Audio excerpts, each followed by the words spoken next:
আসসালামু আলাইকুম রহমতুল্লাহি ওবারাকাতুহু।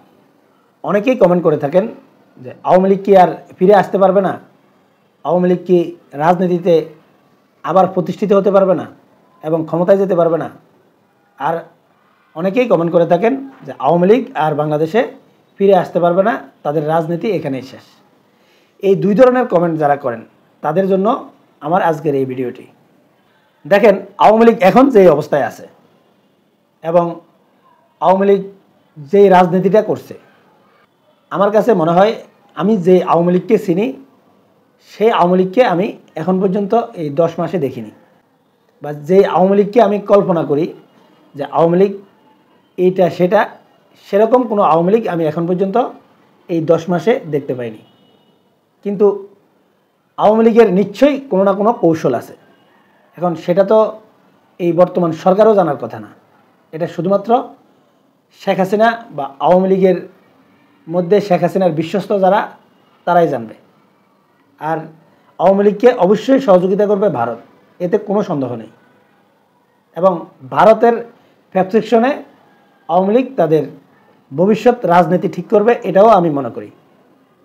কিন্তু আমার কাছে এটা স্পষ্টভাবে মনে হচ্ছে যে আওয়ামী লীগ ফিরে আসার যে ক্ষেত্র তৈরি হওয়া দরকার, সেটা সম্ভবত তৈরি হতে যাচ্ছে। আওয়ামী লীগ ফিরে আসার রাস্তা হচ্ছে দুইটা।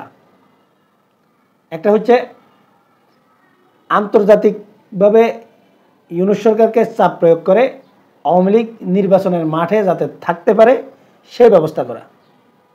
আর না হয় আওয়ামী লীগ এমন কোনো পরিস্থিতি তৈরি করতে হবে যাতে আওয়ামী লীগকে নির্বাচনের মাঠে রাখতে বাধ্য হয় বর্তমান সরকার।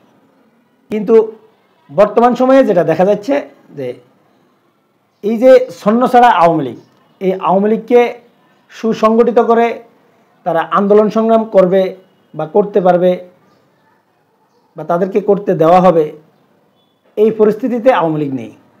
তাই আওয়ামী লীগের জন্য বিকল্প আরেকটা রাস্তা হচ্ছে, যেহেতু বর্তমান প্রশাসন থেকে শুরু করে রাষ্ট্রীয় প্রত্যেকটা মেকানিজমে আওয়ামী লীগের লোক এখনও অনেক শক্তিশালী, হয়তো তারা মুখে বলছে না কিন্তু তারা অন্তরে আওয়ামী লীগ। তাই আওয়ামী লীগ যদি কোনো প্রকার প্রতিষ্ঠিত হতে পারে যে কোনো ফর্মুলায়, তাহলে আওয়ামী লীগ খুব দ্রুত তারা রাজনীতির মাঠে সক্রিয় হয়ে যাবে। এখন অনেকেই বলতে পারেন যে আওয়ামী লীগের জনসমর্থন কত পার্সেন্ট রয়েছে, এটা নিয়ে বিতর্ক রয়েছে যে আওয়ামী লীগ নির্বাচন করলেও কত পার্সেন্ট ভোট পায় সেটা সময় বলে দেবে। কিন্তু প্রথমে আওয়ামী লীগকে নির্বাচনের মাঠে এবং রাজনীতির মাঠে ফিরে আসতে হবে। এখন কিভাবে ক্ষেত্রটা তৈরি হচ্ছে, বা আমি আগের ভিডিওতে কিন্তু স্পষ্টভাবে আপনাদেরকে বলেছি যে আমাদের বর্তমান বাংলাদেশের যে রাজনৈতিক সংকট এবং আওয়ামী লীগ যাওয়ার পরেও আমরা এখন পর্যন্ত এই সিদ্ধান্তে উপনীত হতে পারিনি যে নির্বাচনটা কিভাবে হবে।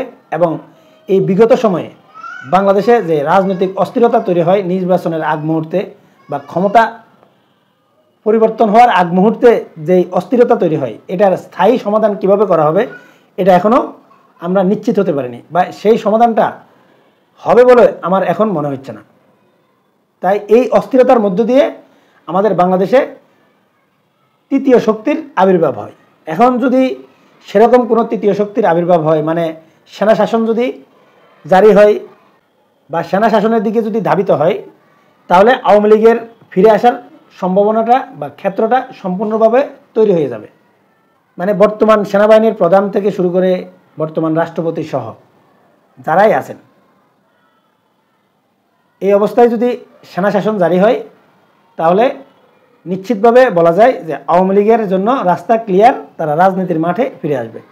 এটা হবে না যে সেনাবাহিনী যদিও ক্ষমতা দখল করে সেটা আওয়ামী লীগের হাতে তুলে দিবে, এটা হবে না। এই স্বপ্ন যদি আওয়ামী লীগের লোকজন দেখে, এটা সম্পূর্ণ ভুল ধারণা। যদি সেনাবাহিনীর হাতে ক্ষমতা যায় আর সত্যিকার অর্থে এই সেনাবাহিনীর প্রধান ওয়াকারুজ্জামান যদি বাংলাদেশে সুন্দর একটা রাজনীতির পরিবেশ তৈরি করার মন মানসিকতা নিয়ে যদি সত্যি সত্যি কাজ করেন, 111 সরকারের মতো না,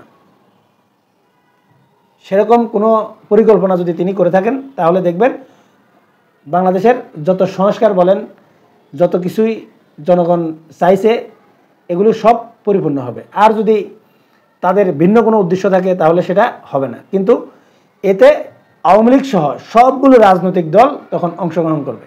এবং সমান মাঠ নির্বাচনের জন্য প্রস্তুত হয়ে যাবে, এটা নিশ্চিত। আর আমার মনে হয় এই সেনা শাসনটা জারি করার জন্য এই যে বর্তমানে যারা আছে, এই বর্তমান সরকার সহ বিএনপি সহ অন্যান্য জামাত সহ অন্যান্য যে দলগুলো রয়েছে, সবাই মিলেই সেই ক্ষেত্রটা তৈরি করে দিচ্ছে এবং আমরা সেই ক্ষেত্রের দিকে এগিয়ে যাচ্ছি। অতএব আওয়ামী লীগকে এখন আর খুব কষ্ট করে অন্য কিছু করার প্রয়োজন নেই। আওয়ামী লীগকে স্বাভাবিক রাজনীতিতে ফেরার জন্য এই যে বর্তমান বিএনপি বা জামাত সহ ইসলামিক দলগুলো সহ এনসিপি সহ এরাই কিন্তু এই ক্ষেত্রটা তৈরি করে দিচ্ছে, আর সেদিকেই বাংলাদেশ এগুচ্ছে বলে আমার মনে হয়।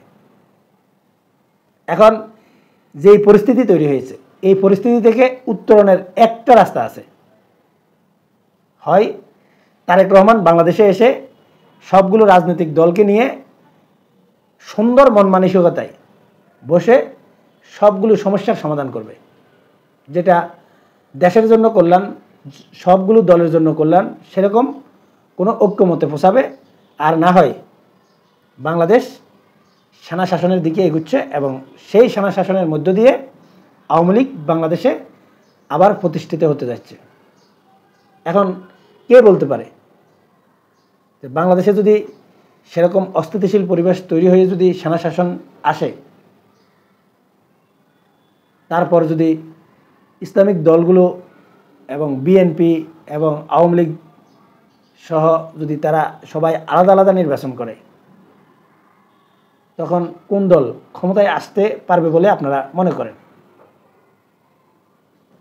আজকে এই মতামতটা আমি জানাবো না, আপনাদের কাছে আমি জানতে চাই, যদি সেনা শাসন যদি জারি হয় এবং সেনাবাহিনীর হাতে ক্ষমতায় যাওয়ার পরে যদি আওয়ামী লীগ বাংলাদেশে রাজনীতি করার সুযোগ পায় এবং তিনটা গ্রুপে ভাগ হয়ে যদি নির্বাচন করে, তখন সময় কিন্তু অনেকটা গড়াবে এবং এই অস্থিতিশীল পরিবেশ তৈরি সহ সব কিছুর দায় নির্দিষ্ট একটা দিকে যাবে এবং সেটা যাওয়ার পর জনগণের চিন্তাভাবনা কি হবে এবং কোন দল আসলেই তখন ক্ষমতায় চলে যাবে, সেটা আপনাদের কমেন্টসের মাধ্যমে বুঝতে পারব।